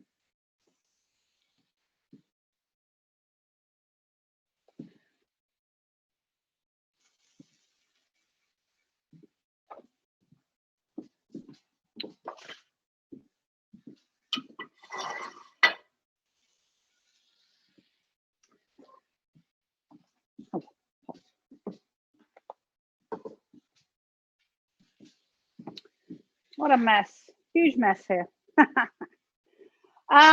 We do want to cut up, dice up your jalapeno and your garlic for this. Now, my jalapeno is enormous.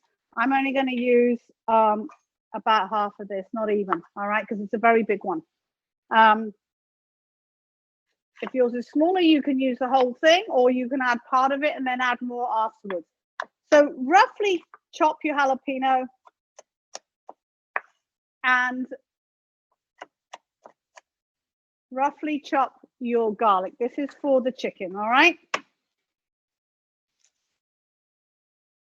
Should be 2 cloves of garlic and 1 jalapeno or 1 piece of a jalapeno. All right, and then we're going to mince that up. And I do apologize, on the recipe where there is that gap, so I copy and paste for my shopping list, and I think I copied, you've got it in your shopping list, but I think I copied it and deleted it from here. So that's where your jalapeno and your 2 cloves of garlic were. All right, just trying to keep you guys on your toes, that's what it is. All right, my naan bread is nice and brown. All right, so that's just literally running under the broiler just for a few minutes, which you guys can do after your chicken is cooked, okay?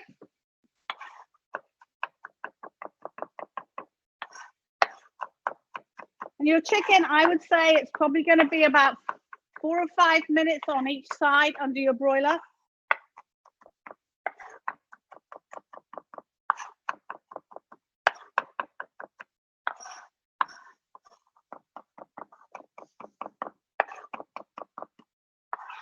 I'm going to run over a little bit, but not too bad, I don't think. What is it? Oh, 8:20. We're okay. So make sure when you cut your jalapeno, you get it nice and small because you don't want big pieces of jalapeno.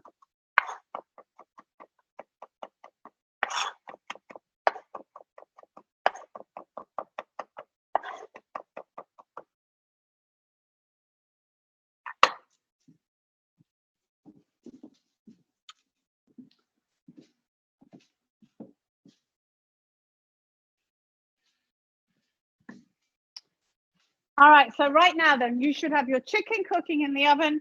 You should have your garlic and your jalapeno chopped up and your other ingredients for your chicken tikka masala all here. I have butter, tomato sauce, my mixed spices, and cream right here, lemon juice. Okay, and those are the last things we should have. And you want another skillet to cook it in.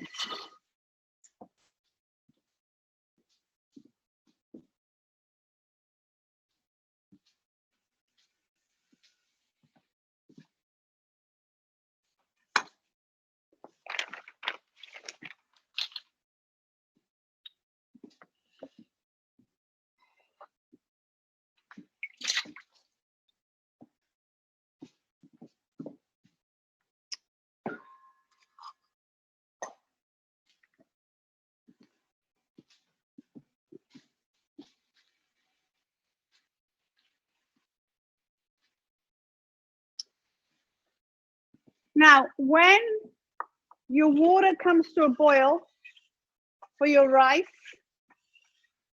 you can put it in. It wants to go in and it wants to cook for 12 minutes at a rolling boil, not covered. All right. So yet again, that's your rice, 12 minutes at a rolling boil, not covered. Okay. So I'm going to pop mine in and I'm going to put my kitchen timer on for that. When you're cooking rice just for like this, just to serve with something on the top of it, you want to do it like that at a rolling boil in a lot of boiling salted water for 12 minutes. All right, my other naans are done, so I can turn this off.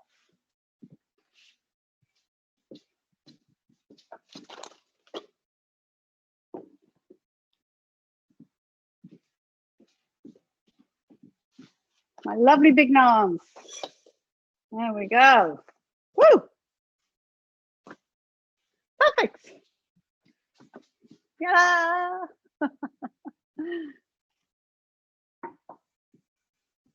All right, let me check my chicken. Just do be careful when you, as I said, when you cut, the sticks may disintegrate a bit under the broiler, but they shouldn't burn as long as you soak them properly. Now, bear in mind, you want your chicken brown on the outside, but bear in mind it's going to cook a little bit more, so it doesn't have to be cooked all the way through. All right. So when it's like halfway there, we will start cooking our onions and sorry, not our onions, our garlic and our jalapeno. Okay.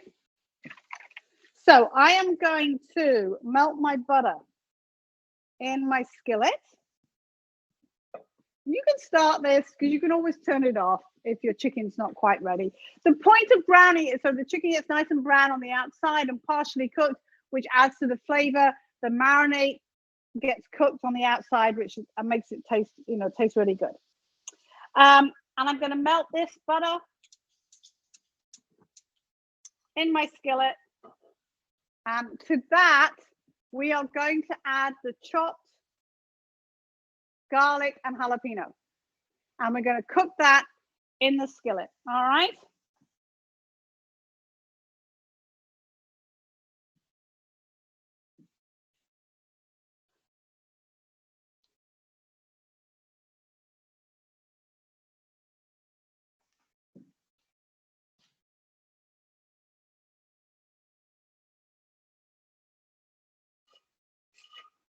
So keep an eye on your chicken. Don't let it get burnt under that broiler. It's easy for it to happen, I know.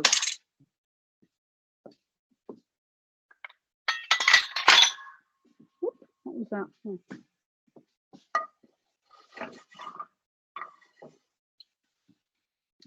So in goes my jalapeno and my garlic into my pan. I'm going to cook that for 1 minute. All right.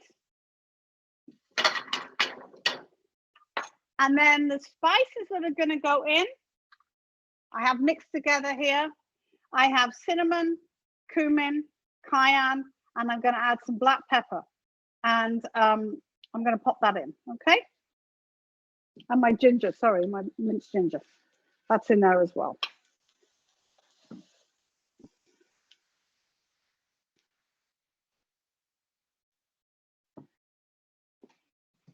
So I actually don't have my ginger. I do apologize. I need some more ginger.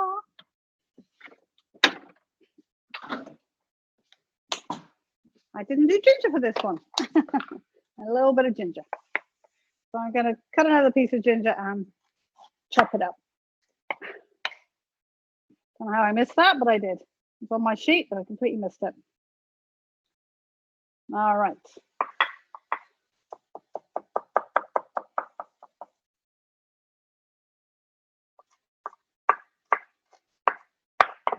I would go a little easy on the salt in this. I would add maybe 1.5. If I add a teaspoon first and then add some more. Now I've got a tablespoon there, but I think it's meant to be a teaspoon. All right, that's that. All right, so 1 minute on this. Great. So jalapeno, garlic, in goes my ginger, in go my spices. And I'm going to go with a teaspoon of salt first. A little bit. And some black pepper as well.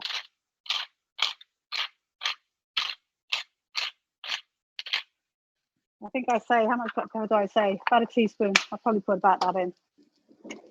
All right. Get another spoon. All right, my chicken looks, I'm going to show you what it looks like, but I think mine is done. All brown on all sides, okay? So I'm going to pop that there and move this over to here so you guys can see a bit of what I'm doing. Right, I've got everything in here. I've got my jalapeno. Stirring that for a little bit. And then just stir it in, your spices, and then you're going to add your tomato sauce.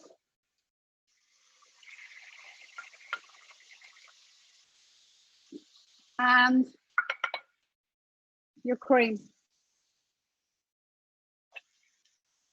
Oh, something there. Oh, I see. All right.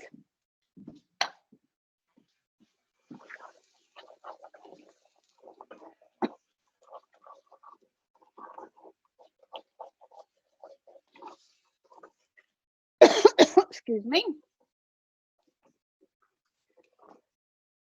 Now, let this cook over a medium heat to let it reduce a little bit. It's not going to take 20 minutes because we've got a small amount, but do that. And then just chop up, if you haven't already, chop up your cilantro. You just want to mince it up. And then we're almost done.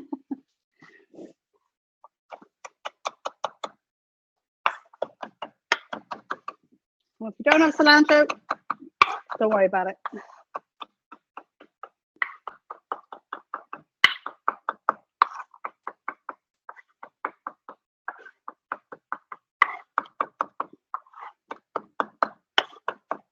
My lemon here was from when I had the marinade. That's why I've got the bit of lemon sitting there. All right, there we go. All right, so we want this to thicken. Now, the amount you have it thicken is really up to you.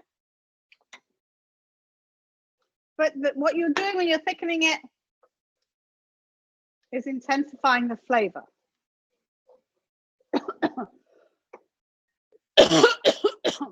So let it cook for a few minutes, and then I think we're done, pretty much. I'm going to clean all this off so that we can put all the food out. Try and wipe up my horrible mess I have here. I can find my cloth. Grab another one.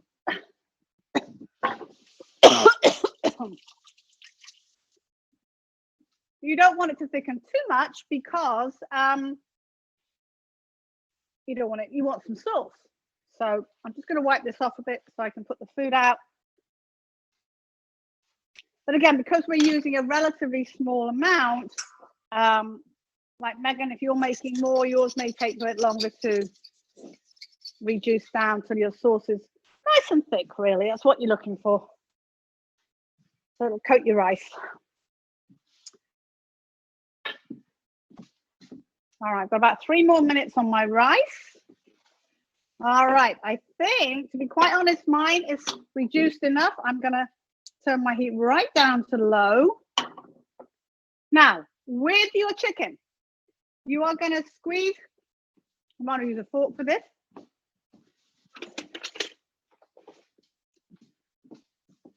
Push your chicken off your skewers into the sauce. All right.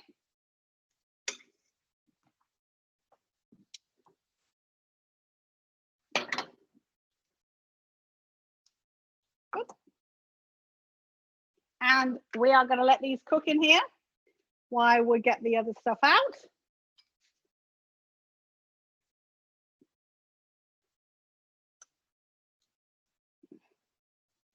There we go. Give it a stir around and then put a little heat under your jalfrezi. If you want to do it right now, you don't have to. You can wait and do it later if you wish. Oop. Thank you. I didn't want to light. And obviously, bear in mind, you want to give everything a taste test. All right, make sure it tastes good. If it needs more salt and pepper,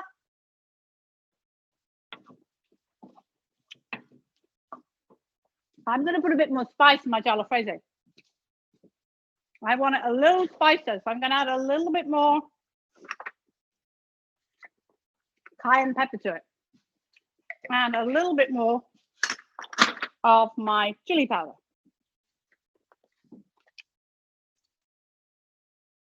Just to spice it up a little bit. Right, I'm going to check my chicken. Yeah, chicken is good. Don't season your chicken until you put your, don't season the sauce until you put your chicken in, because that will make a difference. Because there's a lot of spices in your marinades, okay? So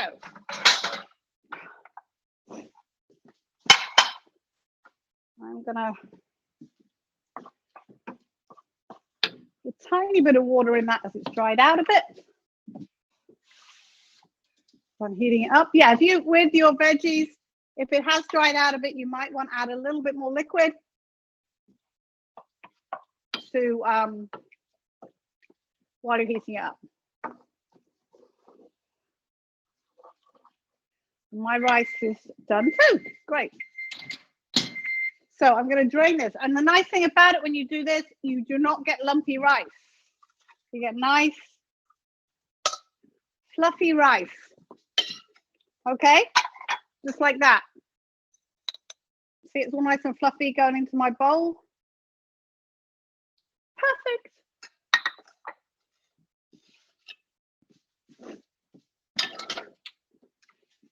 And then my chicken. Yeah, tastes great.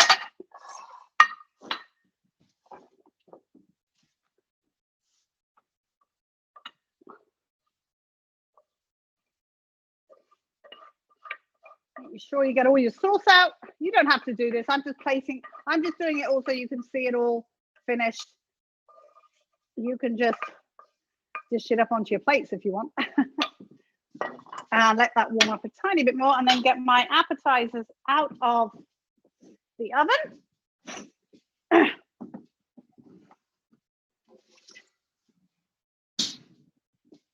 Find a little plate to put those on.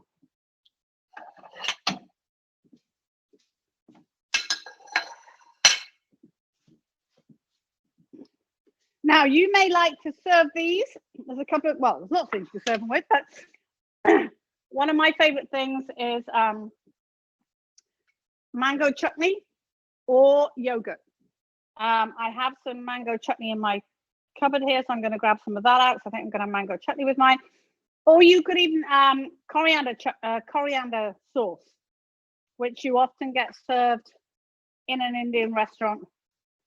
You can have with them as well.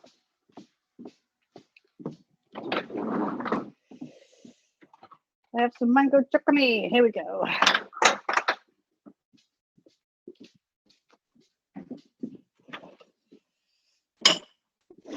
So, I have a little bit of mango chutney here. I'm gonna get that out with a spoon. That container's a bit big for the mango chutney, but never mind, that's okay. I'm gonna put a little bit out.